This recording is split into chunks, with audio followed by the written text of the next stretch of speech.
naman po. Sisimula pa lang. Alam nila kapag SB eh. Hey guys, welcome back sa channel. Ako si Katie.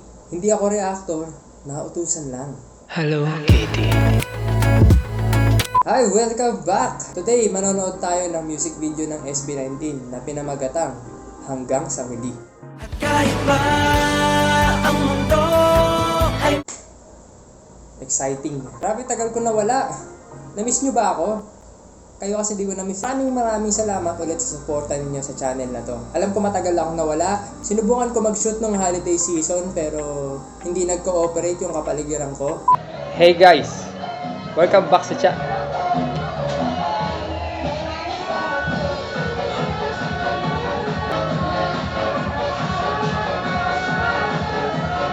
Bawi ako ngayon. Dadamihan natin yung video this quarter. Ang goal ko lang naman this year, makaabot tayo ng 5 digits na subscriber count. Tapos makakuha ng endorsement deal sa Raid Shadow Legends. Alam ko galit na galit tayo sa mga nagko-commercial ng online games. Pero sana pag ako naging endorser na, supportahan nyo pa rin ako. Pagod na ako gumawa ng sarili kong commercial sa mga video ko. Hanap na tayo ng totoong product placement. Sige, simulan na natin ang klase. Tagal natin hindi nagkita, pero okay na. Tapos na po ang bakasyon, Pebrero na. Open na ulit ang ating review center. Gaya ng nakagawian sa mga umaattend sa aking premiere, magtaas kayo ng kamay dyan sa live chat, tapos kaway-kaway. Alam ko nandyan ako ngayon eh. Ayun o, ako yan. Simulan na natin to. Naku, marunong pa ba ako? Ang SB19 po ay isang 5-member Filipino boy band na kinabibilangan ni na Josh, Pablo, Stel, Ken at Justin. Awitin na Hanggang sa Huli po ay kinompose at inarrange ni Hantay Su. Ang lyrics naman po ay galing kay Sir Pablo, aka John Paulo Nase. Tapos yung music video naman ay sinulat at dinirect ni Sir Ja, aka Justin De Dios, at inanimate ni Juju Arts. Bilang fan ng anime at ng iba pang Asian animation styles, feeling ko magugustuhan ko tong video na to. Nablish siya noong October 9, 2020. Nasaan kayo noong October 9, 2020? Ako nandito lang sa apartment, pinagsisisihan yung buhay ko. Na natin patagalin pa, simulan na natin ang pag non-react. Inuulit ko po, hindi ako reactor. Gagawin natin, panonoodin nyo ako na pinapanood yung video, tapos titignan natin kung may mapupulot tayong bago pagdating sa music, sa lyrics, sa animation. Ano pa ba mapupulot natin dito? First time kasi natin mag-a-analyze ng animated videos. Tingnan natin kung saan tayo mas magpo-focus. Kung sa kwento ba, sa kanta. Sana may mapulot tayo. Ito yung unang over-analysis ko matapos ang aksidente ko last year. So, tingnan natin kung may laman pa yung kokote ko. Kaya ko pa ba? Hanggang saan naabot ang stock knowledge natin today? Simulan na natin.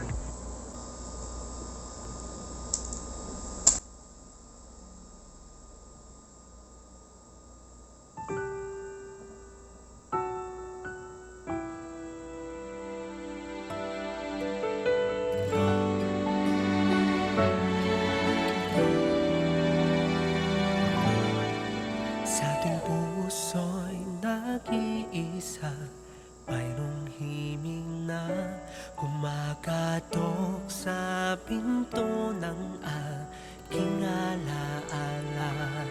Di na dapat tumitig pa sa iyong mga mata. Ngayon ikaw na lang ang nakikita. Ang alaala mo'y tila bago. Sa panaginip ko ay naroon ka. At kahit pa ang mundo. Okay. So, nagsimula yung video ng title card agad. Hindi ko alam sa iba, pero na-appreciate ko talaga na sa lahat ng music video na napanood natin so far, nagsisimula sila palagi na may title card. Parang pelikula. Sa mga laking MTV at Mix dyan, o kaya Studio 23, makikita mo yung kanta, yung singer at saka yung recording label dun sa may sulok. Tapos di pa nagsisimula yung kanta.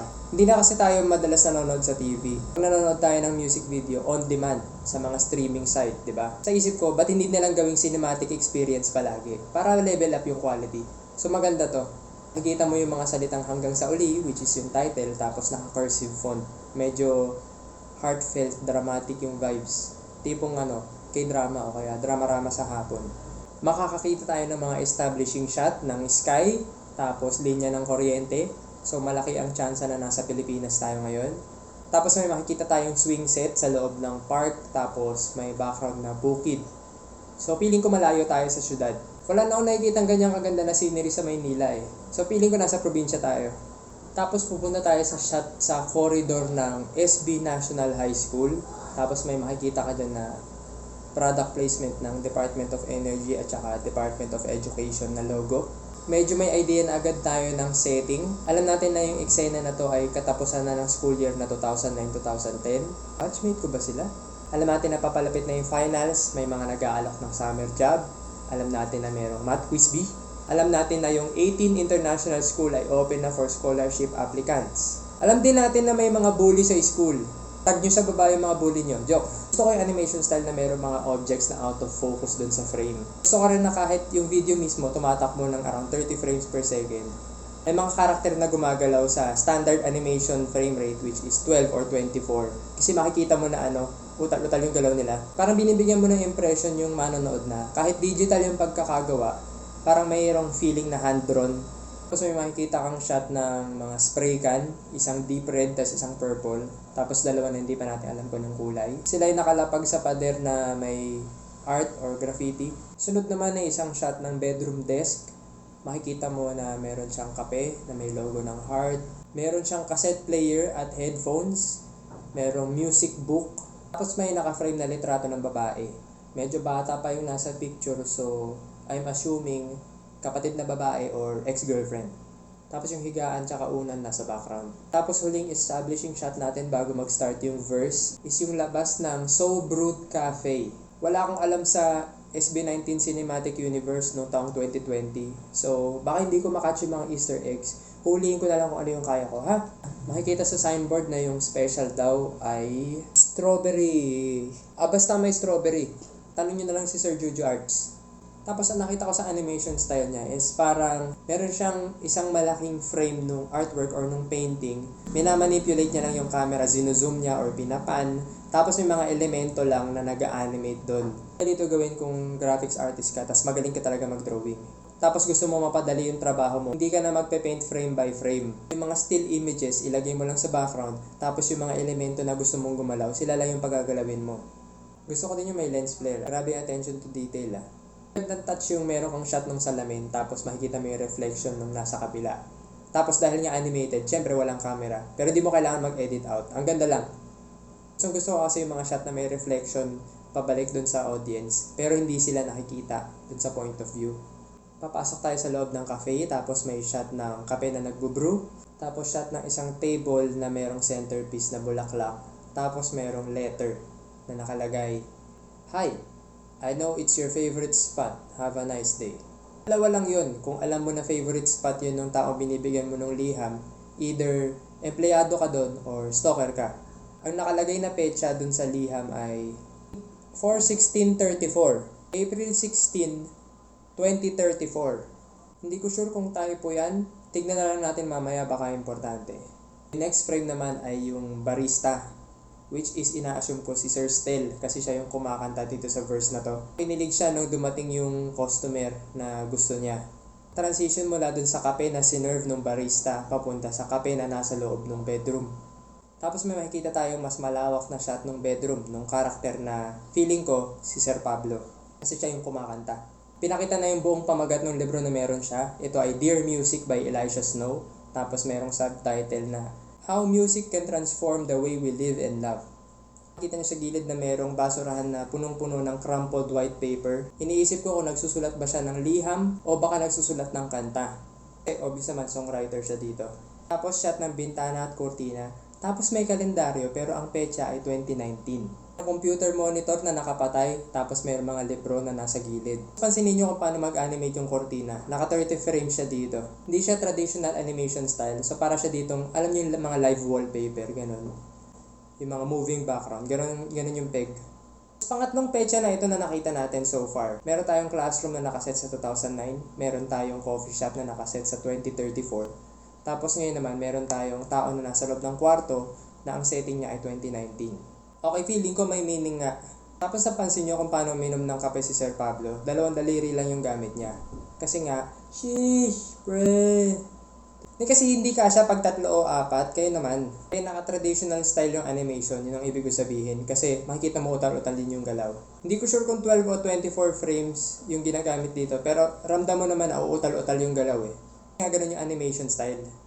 Pupunta naman tayo sa eksena ng isang spray paint artist na ina-assume ko si Sir Ken kasi siya yung kumakanta dun sa segment na yon. Tapos nakatingin siya dun sa isang babae na sumasayaw. Ate ay naka-orange t-shirt, tapos naka-atras yung kanyang sombrero. Tapos meron siyang bracelet na parang tali. Mapapansin nyo habang sumasayaw yung ate, makikita nyo sa background, out of focus, si Sir Ken, pinagpapatuloy niya yung artwork na niya. Hindi niya tinitignan yung babae habang nagsispray paint siya. Mahirap remedyohan kapag nagkamali ka sa spray paint eh. Kaya kailangan nakafocus ka talaga sa art mo. Tapos nahulog yung spray can na merong label na black. Either ubus na or tapos na niya gamitin yung color na yon. Tapos kasabay nung talbog ng spray can yung pagbagsak ng tugtog. Pansinin ko lang yung music saglit. Nabanggit ko kasi nung una na yun nga, para siyang K-drama kasi Korean yung nag-compose. Tapos nagsimula siya ng puro piano at saka string instrument lang. Pero pagpasok ng drums, dun sa build-up papasok sa chorus. Sa pagkakatono pa lang ng drums, alam mong Pilipino eh. Yung paglapag ng snare at saka ng double kick niya. At kahit pa Ramdam mo yung vibes ni na Regine Velasquez o kaya Jaya. So unti-unti siyang nagiging Pinoy ballad. Shoutout sa mga lumaki sa tugtugan ni na Ogie Alcacid, Martin Rivera, si Nina. Top quality artist. Punta tayo sa chorus. at kahit pa ang mundo ay mag-iba, ako'y laging nandito. Di man ako para sa'yo, puso'y di magbabago. Walang iba, walang iba, wala nang hahanapin pa. Pag-ibig ko'y sa'yo, sa'yo hanggang sa huli.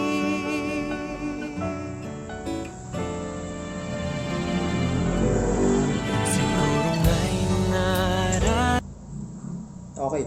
Ramdam ko sa lyrics na ito ay patungkol sa isang tao na katatapos lang ng relationship. Either nawalan siya ng mahal sa buhay or hindi nag-work out. Pero mahal niya pa rin yung tao. Nag-start yung chorus na nag-zoom out tayo sa artwork ni Sir Ken. Tapos, ang imahe ng mundo. So, yun pala yung dinadrawing niya na pakurbada na ganun. Tapos, sa ibabaw naman ay merong salitang love. Ibig sabihin, pag-ibig. Tapos, andun na naman po yung paboritong customer ni Sir Stel. Tapos, makikita natin na regular customer si Madam. Kasi, makikita niyo siya sa iba't ibang pagkakataon. Tapos, may mga iba't ibang liham na naka-address sa kanya. Silipin ko lang yung date saglit. Good luck today, tapos April 30. Sana masaya ka araw-araw. May 5 ba yan? May 9? Basta May na. So parang halos linggo-linggo or every other week siya nandun. Makikita niyo si Madam na nasa laptop na may naka-open na Google Sheets. 2 tab lang yung naka-open, so siguro pasimula pa lang siya sa trabaho niya. Makikita niyo yung form, merong email address. So malamang si Madam malapit sa administration yung trabaho niya. Pwede siyang CEO ng isang startup o kaya naman administrative assistant, secretary, ganun. Baka naman sideline niya lang to. O baka naman nagpapasagot na ng survey para sa thesis. Sa pangliham, April ulit, April 20 something. You are someone's motivation. Palit yung sulat ah. Teka. Ito June, tapos ang nakalagay, sana makapagpakilala ako sa iyo balang araw. Oh. So parang secret admirer vibes. Tapos kinikilig si Sir Stel kasi nakikita niya na binabasa ni Madam yung mga liham niya. Si Madam naman, hinahanap niya kung sino yung nagsulat. Tingin ka sa likod mo, Madam. Nasa likod lang eh. Hindi mo ba napapansin, ikaw lang yung tao sa cafe pero may liham sa'yo palagi? Gusto ko yung art style kapag nagko-close up na sa mukha nila na merong mga elemento na slightly out of focus. Meron din sa background na sobrang out of focus. Ang ganda ng pagkakadrawing niya nun ah. Gusto ko yung effect na parang yung color lumalampas dun sa lining. Nakakadagdag siya dun sa out of focus effect. Tapos isang signature din yan kapag nagpiprint ka ng manga o ng comics. Yung hindi nagpapantay yung print ng lining at saka yung print ng kulay. So merong ganong effect. Pupunta tayo sa shot ni Sir Pablo na nasa bedroom. Tapos merong poster sa gilid ng grupo na Soundbreak. Kung hindi niyo po kilala kung sino yung Soundbreak, panoorin niyo yung Bazinga Over-Analysis video ko. Tapos meron sa gilid na brown bag na yung brand niya ay isang product placement. Si Sir Pablo naman ay tumitingin sa box na merong mga bagay na may sentimental value. Nakikita ko ang cellphone, notebook, lapis, tsaka iba pa. Dalawa lang yun eh. Either kamag-anak or mahal sa buhay na lumuwas, lumayas, o kaya bumukod sa bahay, o kaya naman pumanaw. Tingin si Sir Pablo sa isang group picture nila nung high school. Kita nyo na may mga ilan sa mga karakter na umattend din sa SB National High School. Alam natin si Sir Pablo andon, tapos si Sir Justin yung nasa upper left corner. Hindi ko alam kung si Sir Ken yung nasa upper right corner, pero we'll see. Pero ang alam natin, yung katabi ni Sir Pablo na babae, yan yung nasa picture frame sa kanyang desk. Ganun naman yun pag high school di ba? Tatabi ka dun sa crush mo. Punta tayo sa verse 2.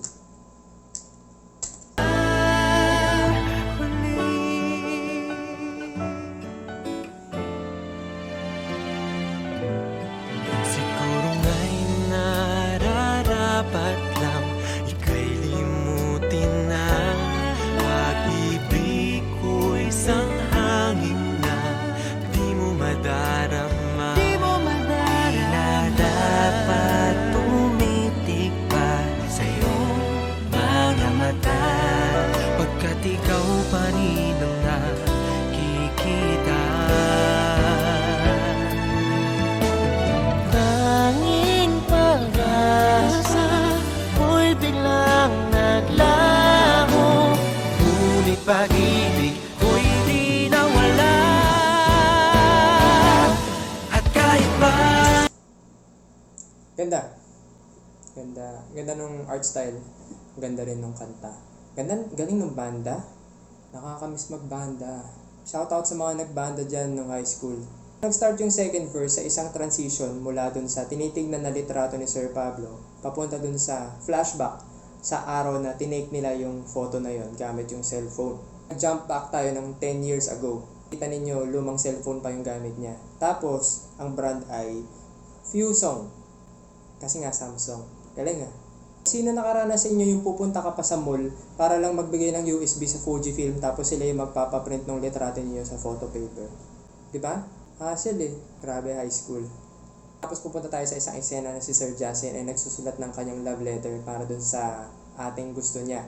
Yung katabi niya dun sa picture. Tapos kung mapapansin nyo, yung kulay nung kanilang school patch ay color green.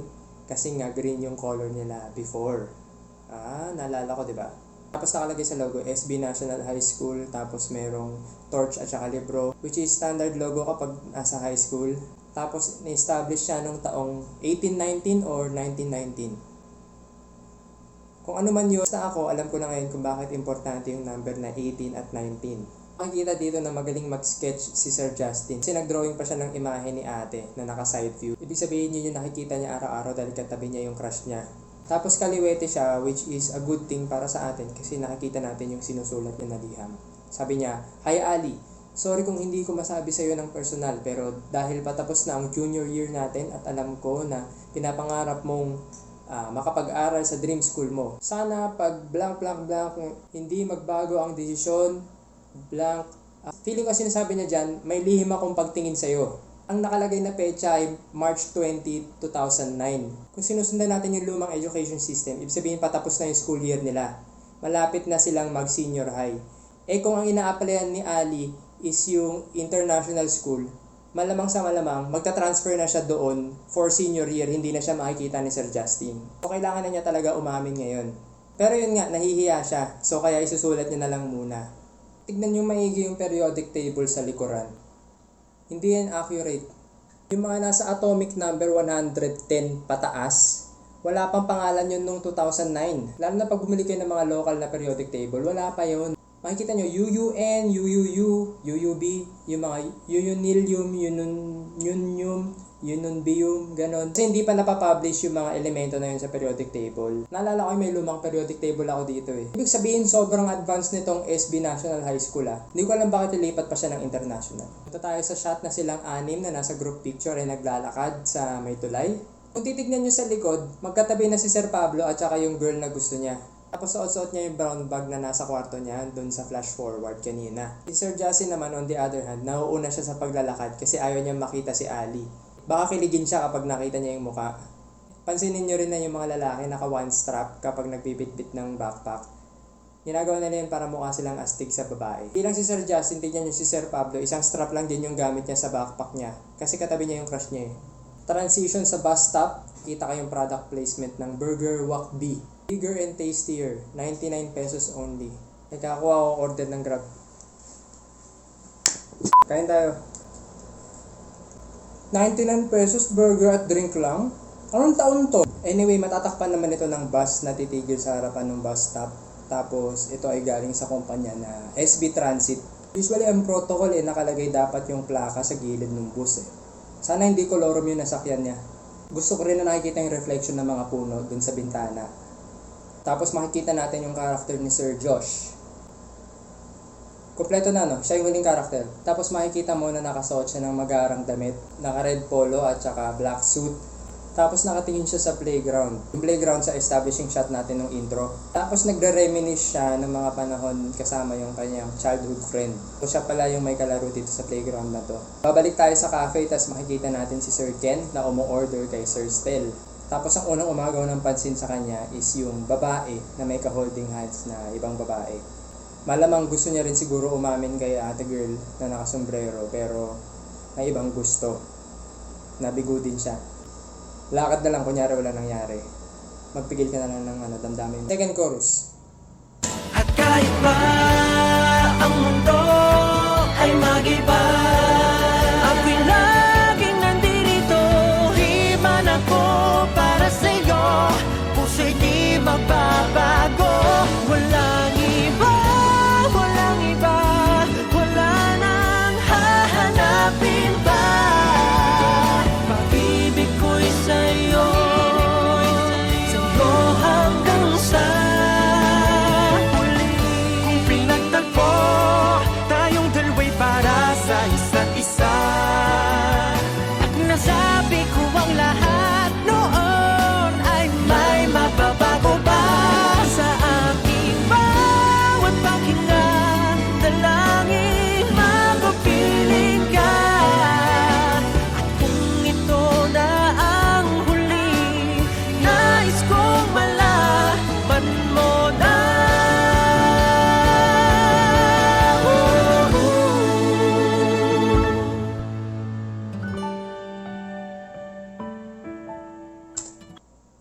Okay.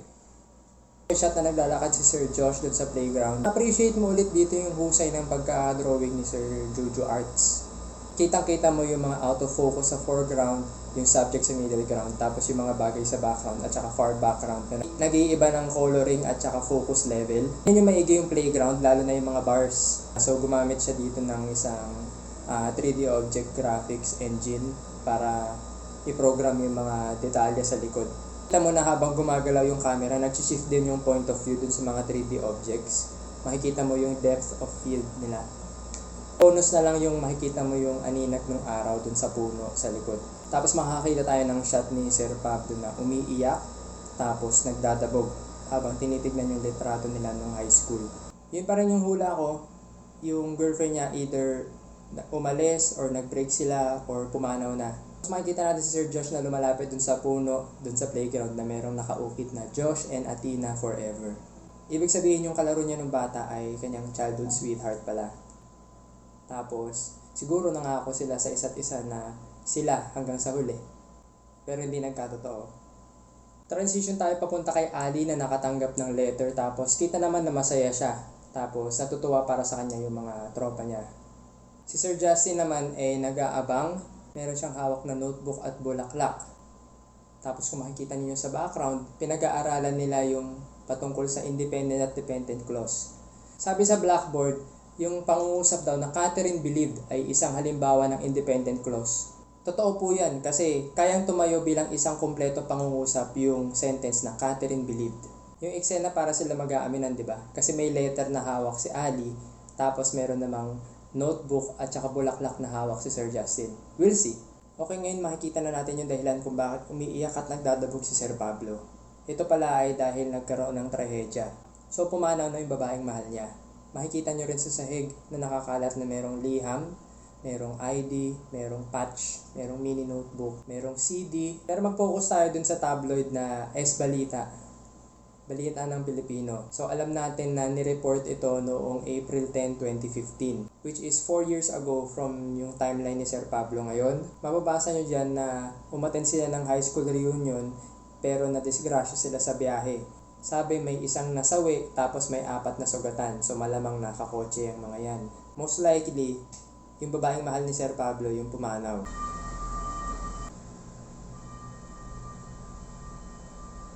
Grabe. Bumbero na naghahanap sa SB. Wala po. Sana okay sila.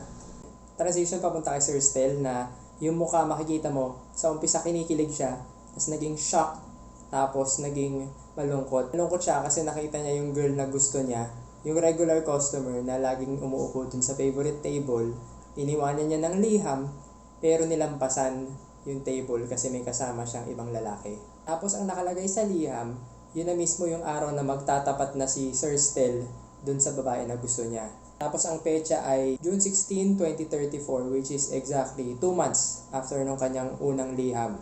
Sabi niya dun, I'm Stel, the one who serves your coffee every time. I like you. Sayang. Dagdag sakit pa yung lumupay pa yung liham. Grabe. Tumunog yung panga ko. Tapusin na natin yung video.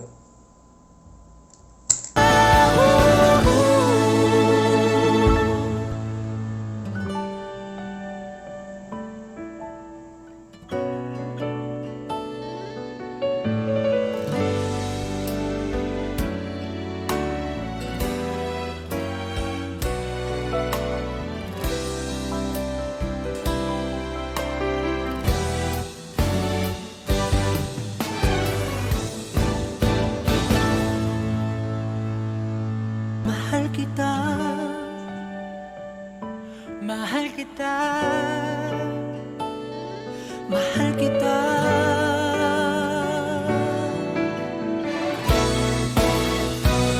Walang iba, walang iba, wala nang hahanapin pa. Pag-ibig ko'y sa'yo, sa'yo hanggang sa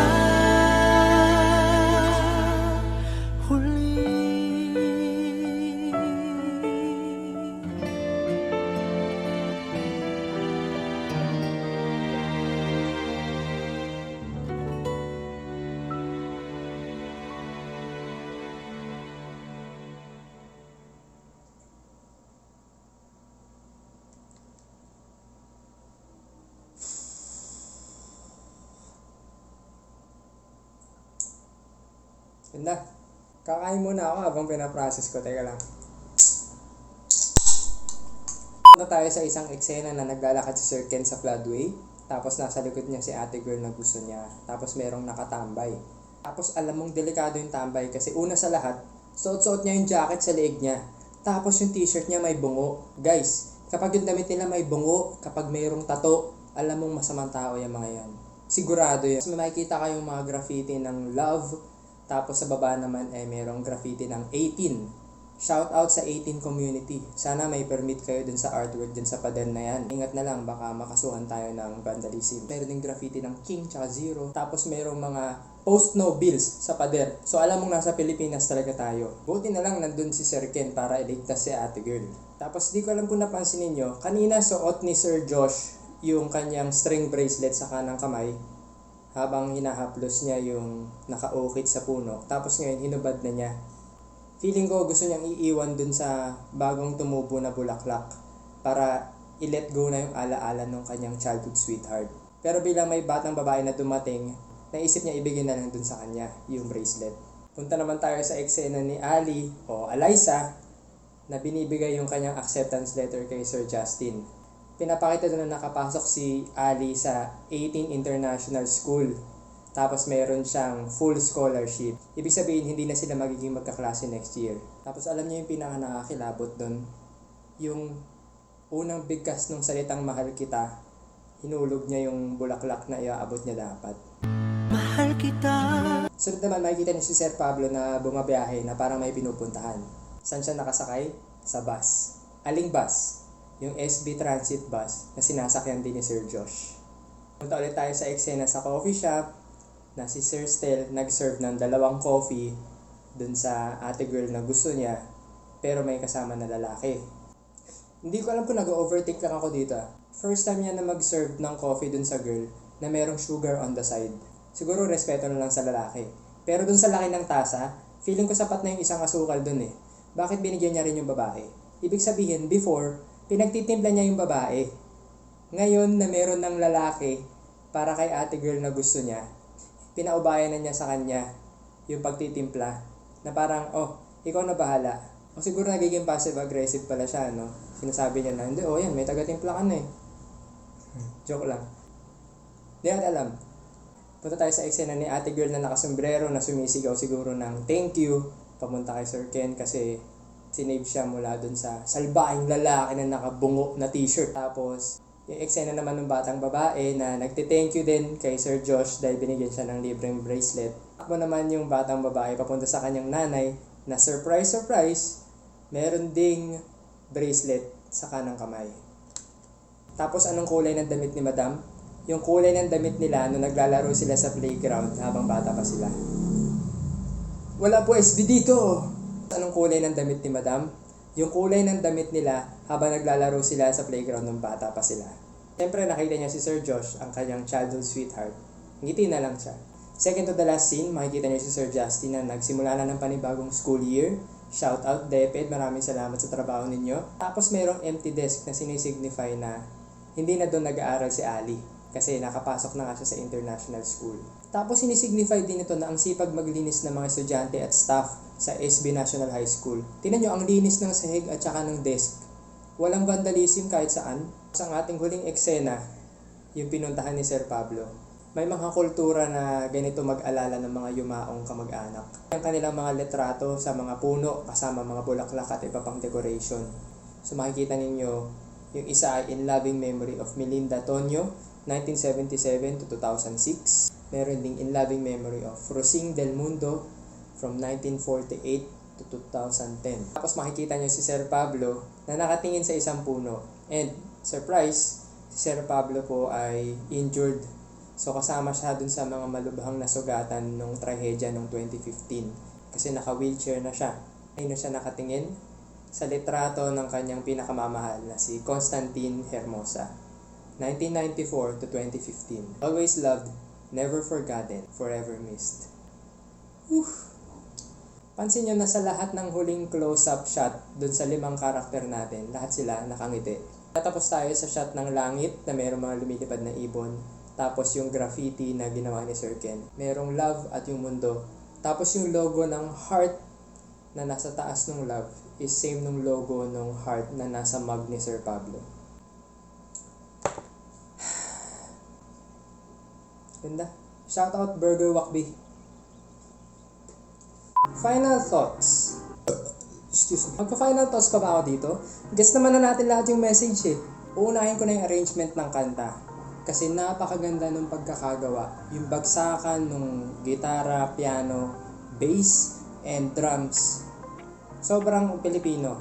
Ewan ko kung narinig nyo na yung mga kabalad na merong jazz feel. Pasarap sa tenga. Ganito yung tugtugan ng mga magulang at mga tito at tita ko noon. Para ako naging bata ulit. Isa pa, lahat sila marunong kumanta ng ballad.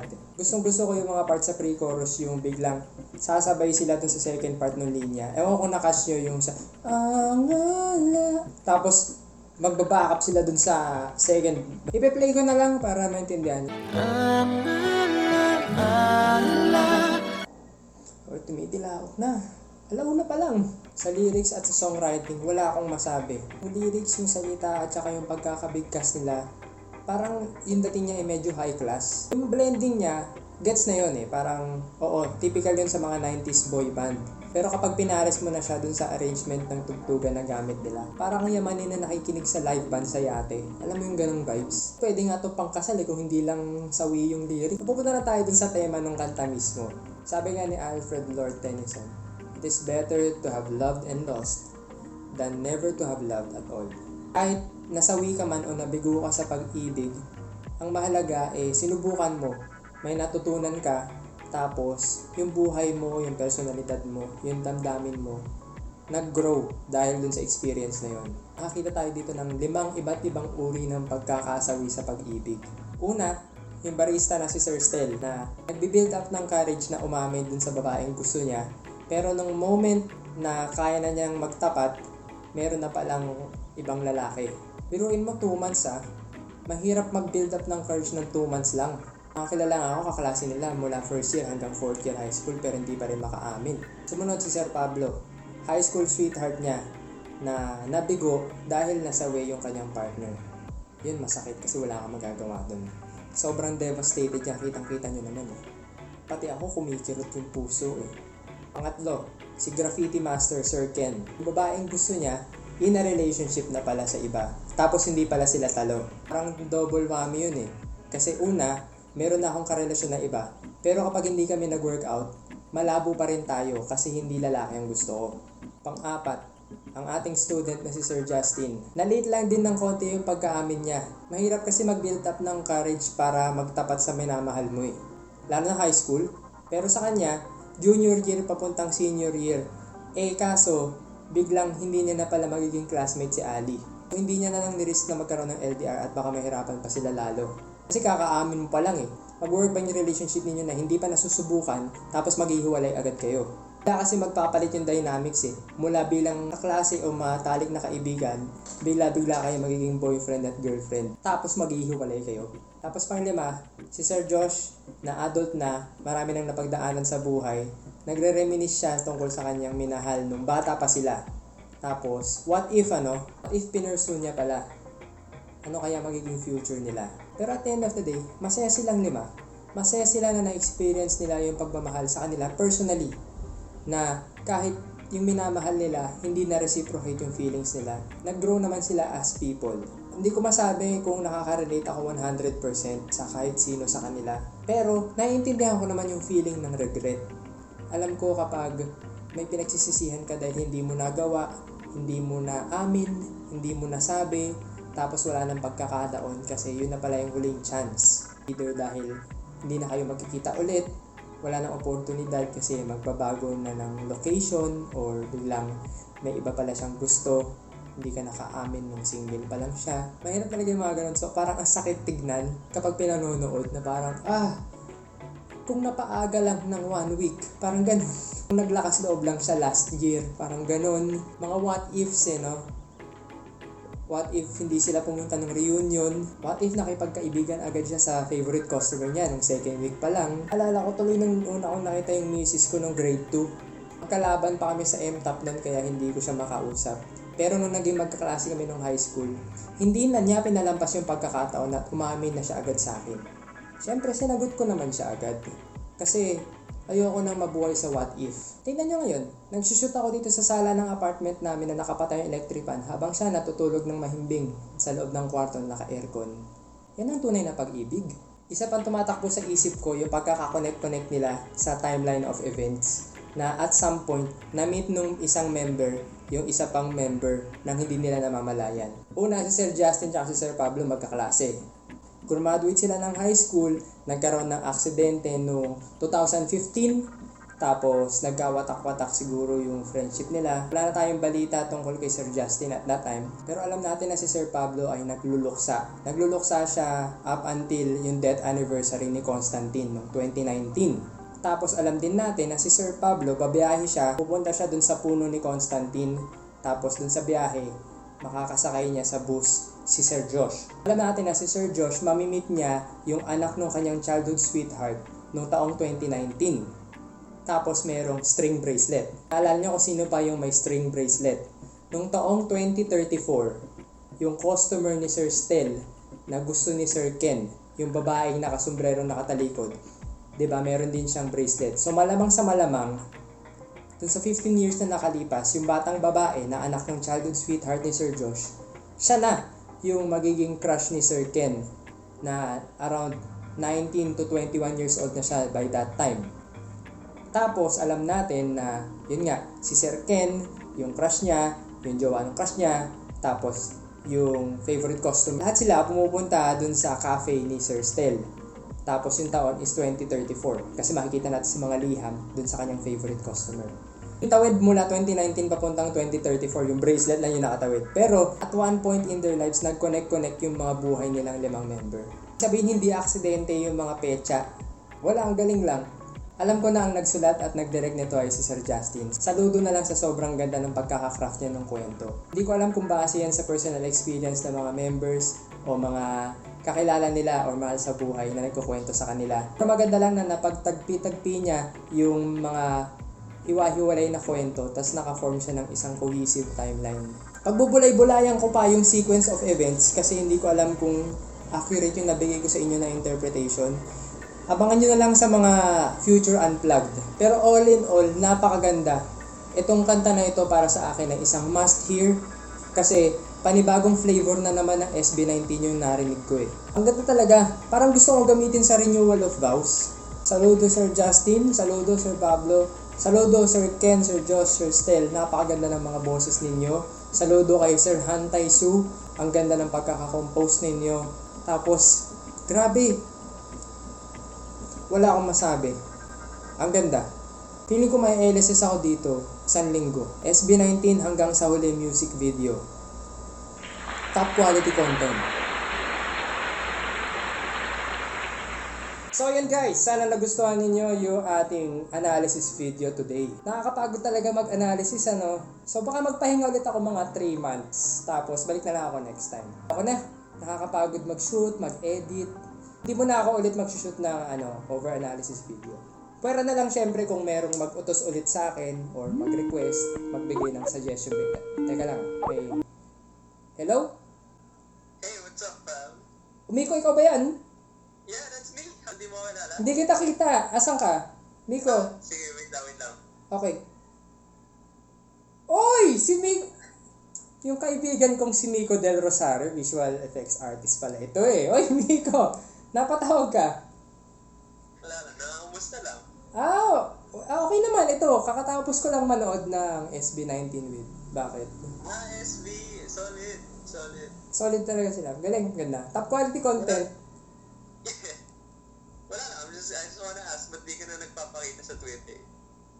Twitter? Bakit? Ano meron? Oh, may mga naghahanap sa iyo eh. May naghahanap sa akin. Wala akong pera. Sabihin mo wala ako dyan. Wala akong kinalaman. Sabihin ko wala kang pera. Wala akong pera, lahat ininvest ko sa Bitcoin. Sa Bitcoin? Bitcoin? Oo, bagong pera ng SB yun. Bitcoin. So I just want to know kung willing ka mag-react kasi may video ako para sa iyo. Ay, talaga? May mga nag-request na mismo na ikaw mag-react. Hinahanap ka na. Sige ba? Sabi mo eh. Sige, anong kanta ba to?